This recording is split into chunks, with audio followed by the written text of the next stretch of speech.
नमस्कार, आप देख रहे हैं इंडिया न्यूज़। मैं हूं मनोज मनु और आपको चूंकि चुनाव चल रहा है पूरे देश में, लोकसभा का चुनाव है। लोकसभा चुनाव में तमाम राजनीतिक पार्टी अपने उम्मीदवार को उतार रही है, लेकिन जो सबसे बड़ी बात है, इस लोकसभा चुनाव में विपक्ष की कुछ समझ में नहीं आ रहा है कि वो क्या करे, क्या नहीं करे। क्योंकि आपको याद होगा कि इंडिया गठबंधन के तमाम नेताओं ने एक मंच बनाया, उस मंच पर सारे बड़े नेता मौजूद थे।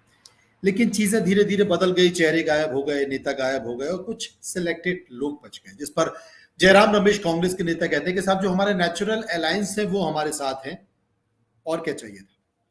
लेकिन बहुत सारे नेता भाग गए, नीतीश कुमार भाग गए, ममता बनर्जी भाग गई, अब क्या करें।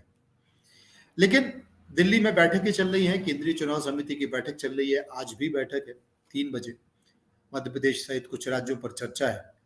लेकिन राहुल गांधी ने कल नाराजगी व्यक्त की इस बात को लेकर कि आखिर कांग्रेस के बड़े नेता चुनाव क्यों नहीं लड़ रहे, क्यों चुनाव से भाग रहे हैं। छत्तीसगढ़ में भूपेश बघेल चुनाव लड़ रहे हैं, ताम्रध्वज साहू चुनाव लड़ रहे हैं, चरणदास महंत की पत्नी चुनाव लड़ रही है, लेकिन मध्य प्रदेश में नेता भागे हुए हैं। राजस्थान में अशोक गहलोत चुनाव नहीं लड़ रहे हैं। बड़े नेता जो बड़ी बड़ी दावेदारियां कर रहे थे, सचिन पायलट चुनाव नहीं लड़ रहे हैं। बड़े बड़े नेता जो दावेदारी कर रहे थे वो चुनाव नहीं लड़ रहे हैं। सीएलपी लीडर मध्य प्रदेश उमंग सिंगार ने कहा है कि भाई चुनाव लड़ना चाहिए, दिग्विजय सिंह को भी चुनाव लड़ना चाहिए, जीतू पटवारी को भी चुनाव लड़ना चाहिए। बहुत बड़े नेता हैं, हालांकि जीतू पटवारी विधानसभा को चुनाव हार गए, बावजूद उनको पार्टी ने प्रदेश अध्यक्ष बना दिया, क्योंकि मध्य प्रदेश में कोई नेता था ही नहीं, नेताओं का अकाल पड़ा हुआ था। लेकिन फिर भी जीतू पटवारी को चुनाव प्रदेश अध्यक्ष बना दिया। तो जीतू पटवारी, कल की बैठक की बात बता रहा हूं, कल की बैठक में जब चर्चा चल रही थी, सीएलपी लीडर ने कहा कि जीतू पटवारी को इंदौर से चुनाव लड़ना चाहिए, दिग्विजय सिंह को गुना से चुनाव लड़ना चाहिए। कुछ आवाज नहीं निकल पाई, चुपचाप बने रहे। अब राहुल गांधी ने इस बात को नाराजगी व्यक्त की है कि बड़े नेताओं को चुनाव लड़ना चाहिए। जब भी युद्ध होता है, अगर सेनापति भाग जाएंगे, बड़े लड़ाकू भाग जाएंगे, तो छोटे नेता तो वैसे ही हताश हो जाएंगे, कार्यकर्ता तो वैसे ही हताश हो जाएंगे। तब जबकि प्रदेशों से तमाम नेता छोड़कर भाग रहे हैं, मध्य प्रदेश से ज्योतिरादित्य सिंधिया चले गए, सुरेश पचौरी चले गए, कई नेता कांग्रेस छोड़कर बाहर गए, कई पूर्व विधायक इंदौर की बड़ी संख्या में थे, वो छोड़कर चले गए। इसीलिए नाराजगी व्यक्त की जा रही है। और आप देखिए कि आने वाली कांग्रेस की सूची में कुछ बड़े नेताओं के नाम होंगे जो विधानसभा चुनाव लड़ेंगे, जिसमें दिग्विजय सिंह जैसे नेता भी शामिल होंगे। लेकिन सबसे बड़ी बात है कि आखिर क्यों भाग रहे हैं। अगर पिछले विधानसभा चुनाव के बाद से देखें तो हजारों की संख्या में 8,000 से ज्यादा नेता हैं जो कांग्रेस छोड़कर बीजेपी चले गए। जीतू पटवारी जब से प्रदेश अध्यक्ष बने, 8,000 से ज्यादा कार्यकर्ता नेता हैं जो छोड़कर बीजेपी में चले गए। क्यों चले गए? क्या अपने नेता पर भरोसा नहीं है? क्या उम्मीद अब नहीं है कांग्रेस से, कार्यकर्ताओं से, नेताओं से, दिल्ली से?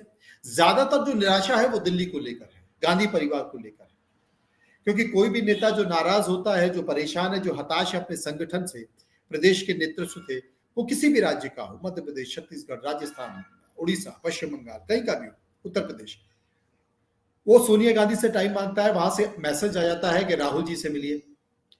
राहुल जी बोलते हैं प्रियंका जी से मिलिए, प्रियंका जी कहते हैं राहुल जी से मिलिए। घूम रहा है आदमी, घूम रहा है, हताश, परेशान, निराश आदमी घूम रहा है, वो कहां जाए। अचानक से बीजेपी के नेता टकराते हैं, बोले जनाब तुम किस पार्टी में हो, ना तुम्हारी नीति है, ना नेता है, ना नियत है, आ जाओ हमारी पार्टी में, सत्ता है, सुरक्षा है। तो आ जाते हैं कि चलो कम से कम सत्ता में तो भागीदारी होगी, प्रशासन शासन तो सुनेगा, ख्याल तो रखेगा। और यहां कोई सुनने को तैयार नहीं, यहां कोई बात करने को तैयार नहीं है, पीठ पर कोई हाथ फेरने को तैयार नहीं है, आंसू पहुंचने वाला नहीं है। भारत जोड़ो यात्रा, भारत जोड़ो न्याय यात्रा से क्या होने वाला है, तब जबकि लगातार आप हार रहे हैं। आपको अपनी नेता, नीति और नियत स्पष्ट करने की जरूरत है, कार्यकर्ताओं में दम भरने की जरूरत है। ऐसा नहीं है कि कभी बीजेपी नहीं हारी, बीजेपी के नेता नहीं हारे, कांग्रेस नहीं हारी, कांग्रेस के बड़े नेता नहीं हारे। इंदिरा गांधी जैसे नेताओं की हार हुई, लेकिन मैदान नहीं छोड़ा। जो भी आता था मिला जाता था, परेशानी सुनी जाती थी, बात होती थी। एक जो जुड़ाव है ना, वो जुड़ाव खत्म हो रहा है। इसलिए, और दूसरी तरफ की आप रणनीतिक और राजनीतिक और चुनाव लड़ने की तैयारियों की कल्पना भी नहीं कर सकते। आपकी कल्पना जहां खत्म होती है, वहां से उनकी कल्पना शुरू होती है।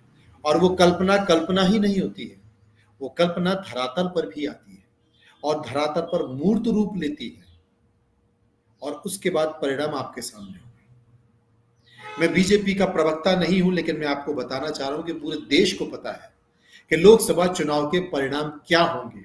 पूरे देश को पता है कि विपक्षी पार्टियों के चुनाव परिणाम क्या होंगे। पूरे देश को पता है कि कांग्रेस का जो परिणाम आने वाले हैं लोकसभा के वो क्या होंगे। इसीलिए तो पता है। आप किसी भी राज्य के कांग्रेस के कार्यकर्ता से बात कर लीजिए, किसी भी राज्य के कांग्रेस के नेता से बात कर लीजिए, वो तो बता देगा कि हमारी पार्टी की स्थिति क्या है, हमारी पार्टी के नीति निर्धारकों की स्थिति क्या है।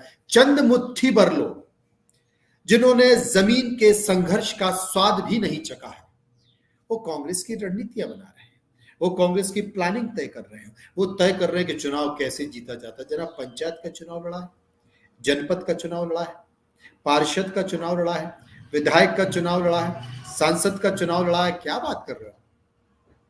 इसीलिए लोग चुनाव लड़ने से मना कर रहे हैं, क्योंकि उनको परिणाम पता है।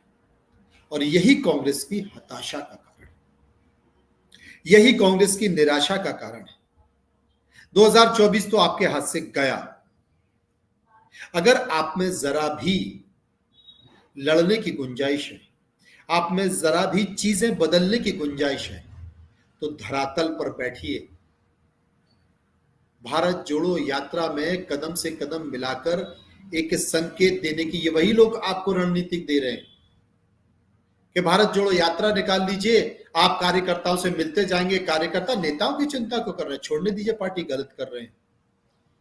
घर पर राजीव गांधी और इंदिरा गांधी की तरह टेबल कुर्सी डालकर बैठिए और सुबह 8 बजे और 9 बजे से मिलना शुरू कीजिए, जैसे राजीव गांधी और इंदिरा गांधी शुरू करते थे। सोनिया गांधी ने भी कभी अपने से मिलने वालों को निराशा नहीं हाथ लगने दी, लगातार सतत संपर्क बनाकर रखा। ये संपर्क की कड़ी टूट गई है। कांग्रेस आज भी कमजोर नहीं है, कांग्रेस जमीन पर धरातल पर मजबूत है। बस उसको दशा और दिशा दिखाने वाला जो नेतृत्व है, जो लीडर है, उस नेतृत्व और लीडर से कांग्रेस हताशा में चली गई, उसके कार्यकर्ता हताशा में चले गए।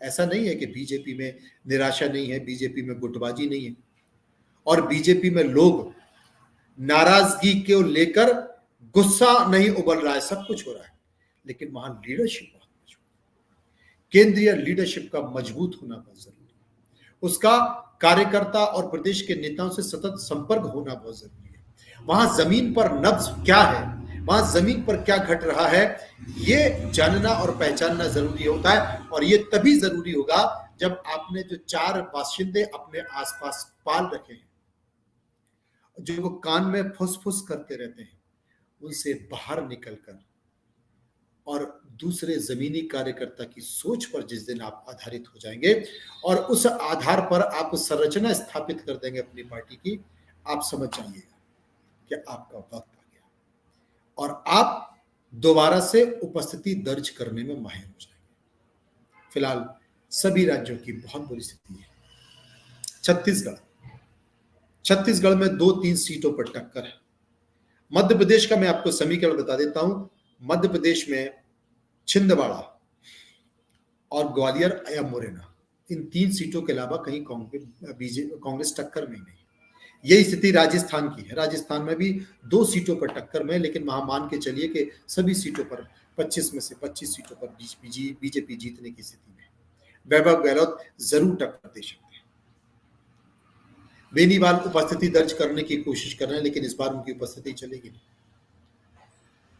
सोचिए, think with me, think your worker, think your state leaders.